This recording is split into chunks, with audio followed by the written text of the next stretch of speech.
அத்தியாயம் 12. ஒரு பொன்வண்டு கூட்டுக்குள் நுழைவது போல் இருந்தது. விளிம்பில் கருமை கொண்டு நீண்டு கிடந்த மரக்கிளைகள். அந்த பொன்வண்டின் எண்ணற்ற கால்கள் என காட்சியளித்தன. மாளிகையின் மேல் மாடத்தில் நின்றபடி மேற்கு திசையில் மலையில் மறையும் சூரியனை பார்த்து கொண்டிருந்தார் கபிலர். கண்கள் ஊர்ந்து இறங்கும் பொன்வண்டை பார்த்து கொண்டிருந்தாலும் மனம் முழுவதும் காலை சூரியனே நிறைந்திருந்தான். அருகில் யாரோ வரும் காலடியோசை கேட்டு திரும்பினார். மறையும் கதிரவனிடம் ஒளிவாளை ஒப்படைத்து கொண்டிருக்கிறீர்களா? கேட்டுக்கொண்டே இன்முகத்தோடு வந்தான் பாரி.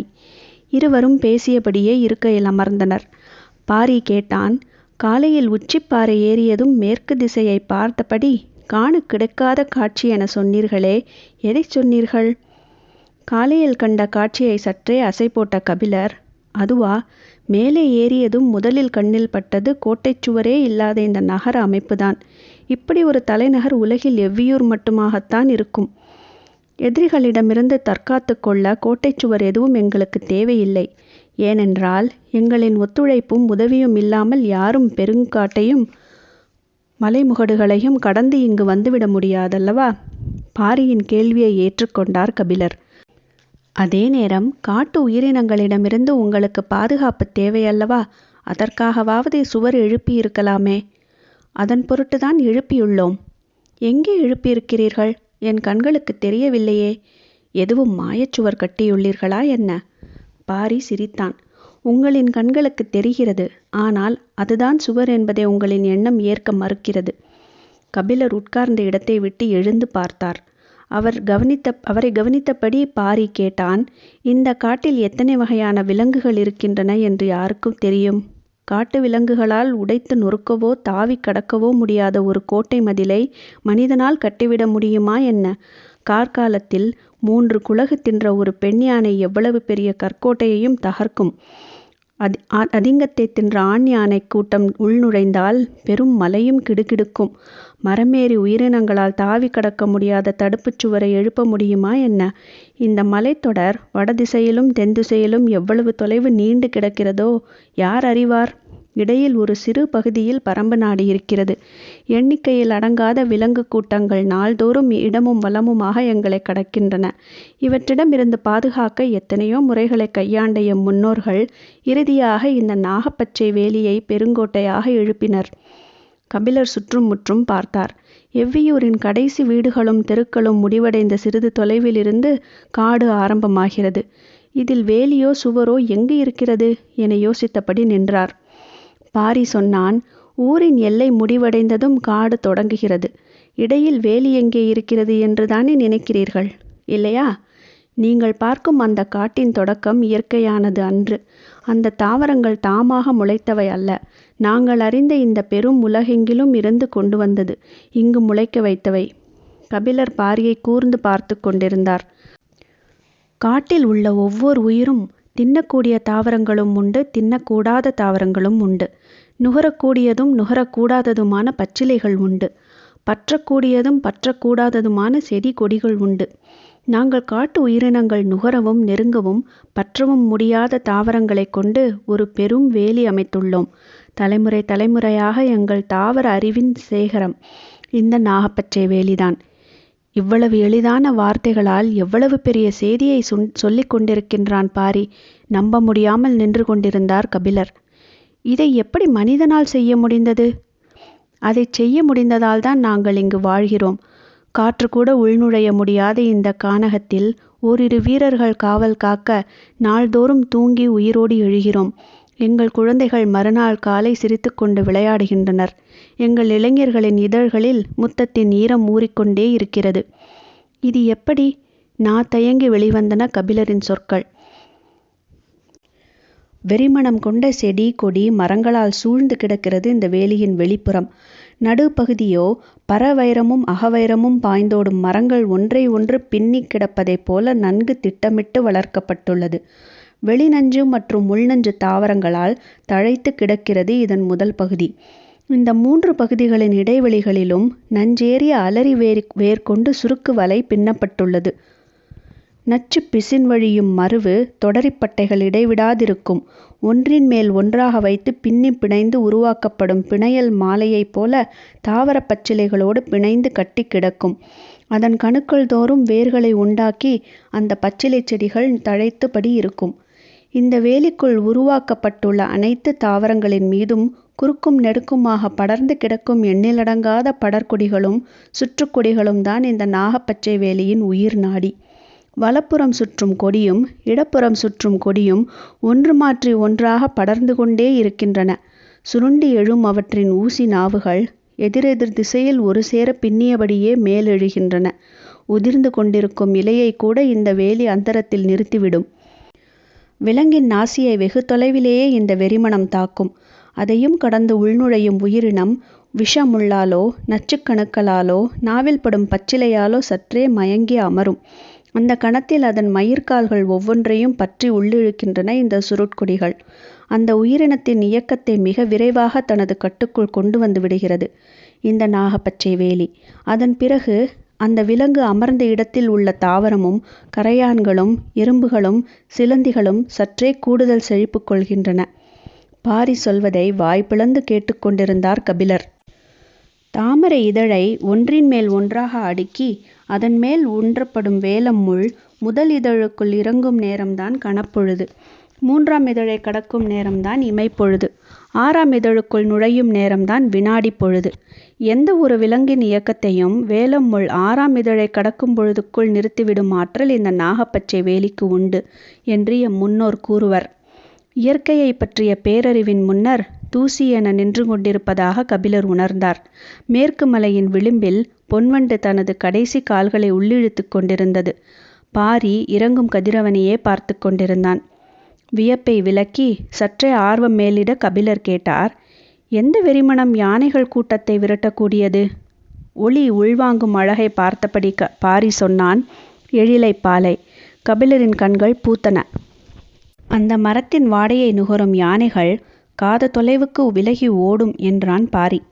அந்த மரங்கள் எங்கே இருக்கின்றன? நான் அருகில் சென்று பார்க்க வேண்டும். பாரியின் உதட்டில் சின்னதாக ஒரு சிரிப்பு ஓடி மறைந்தது. சிரிக்கக்கூடிய கேள்வியா நான் கேட்டேன் என்று சொன்னபடி அவனது மறுசொல்லுக்காக காத்திருந்தார் கபிலர்.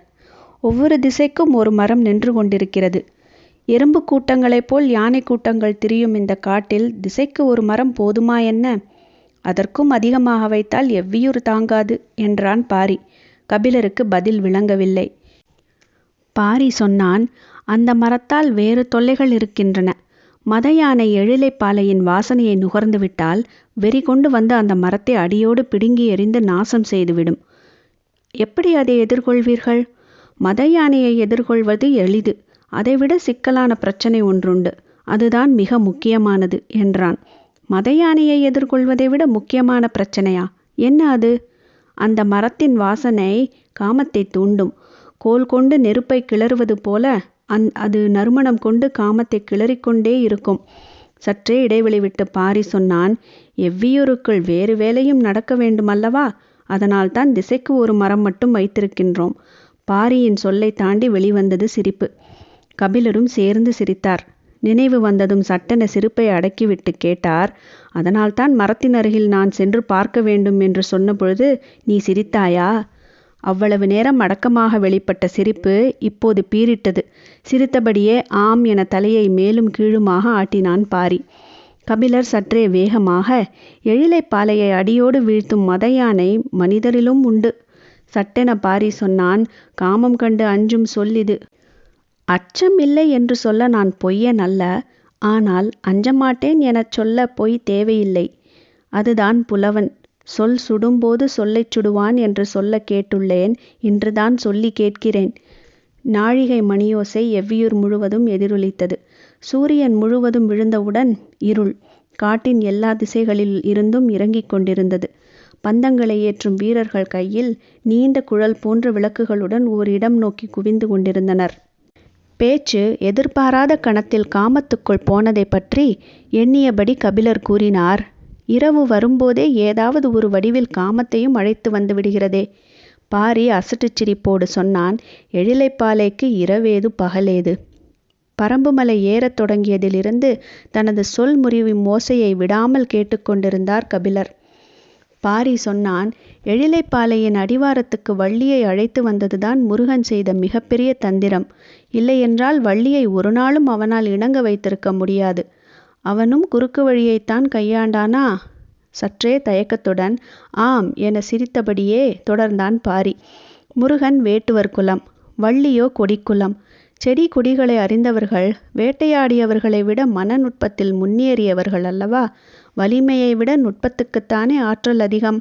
அதனால்தான் முருகனால் வள்ளியின் மனதில் எதை சொல்லியும் இடம் பிடிக்க முடியவில்லை. காட்டை அழித்து பயிரிடும் முன் அந்த நிலத்தில் காமம் நிகழ்த்தி மனித குருதி படிந்த தாய் நிலத்துக்குள் முதல் பயிரிடுதலை தொடங்கியவர்கள்தான் கொடிக்குலத்துக்காரர்கள். முதலில் நட்ட வள்ளிக்கிழங்கை தோண்டி எடுக்கும்போது இடுப்பு வலி கண்டு அந்த நிலத்திலேயே பிறந்தாள் அந்த பெண். விதைத்த இடத்திலேயே முளைத்தவள் அவள். அதனாலே அந்த செவ்வள்ளிக்கிழங்கின் பெயரையே அந்த அழகிய பெண்ணுக்குச் சூட்டினர். வள்ளிக்கிழங்கும் வஞ்சிக்கொடியுமே பெண்ணாக மாறிய பேரெழில் கொடிக்குலத்துக்கு உரியது. செடி கொடிகளை அறிந்தவர்களை எளிதில் ஈர்க்க முடியாது. அவர்கள் கணம்தோறும் உயிரின் வளர்ச்சியை பார்த்து மகிழ்பவர்கள். வண்ணங்களையும் வாசனைகளையும் அவர்கள் அளவுக்கு அறிந்தவர்கள் யாரும் இருக்க மாட்டார்கள். அவர்களின் கவனத்தை கவர்வதோ காதலை பெறுவதோ அவ்வளவு எளிதல்ல. வேறு வழியே இல்லாமல் தான் எழிலைப்பாலையின் அடிவாரத்துக்கு வள்ளியை அழைத்துச் சென்றான் முருகன். கபிலரின் கண்முன் காலமும் காதலும் கடவுளும் ஒன்றை ஒன்று பின்னி மேலே எழுந்தபடி இருந்தன. ஆண் ஆதியிலிருந்தே வெல்வதற்குத்தான் முயன்றிருக்கின்றான். பெண் ஆதியிலிருந்தே நம்புவதற்குத்தான் ஆசைப்பட்டிருக்கிறாள். பாரி சொன்னான், எழிலைப்பாலை பெண்மையால் பூக்கும். அதைவிட முக்கியம், பெண்ணையும் ஆணையும் ஒரு சேர பூக்க வைக்கும். வியப்பு நீங்க சிறிது நேரமானது. உள்ளுக்குள் ஏனோ ஒரு சிரிப்பு பொங்கி வந்தது. அதை அடக்க முடியவில்லை. சற்றே திரும்பி சிரித்தார் கபிலர். ஏளனம் கொண்ட அந்த சிரிப்பின் தொனியை கவனித்த பாரி, இதில் சிரிக்க என்ன இருக்கிறது என பார்வையால் கேட்டான். கபிலர் சொன்னார், அந்த எழிலைப்பாலையை தலைமாட்டில் நட்டு வைத்து குடும்பம் நடத்தி கொண்டிருக்கும் ஊரோடு நான் வந்து சேர்ந்து விட்டேனே என்று நினைத்து சிரித்தேன். கபிலரோடு சேர்ந்து வெடித்துச் சிரித்தான் பாரி.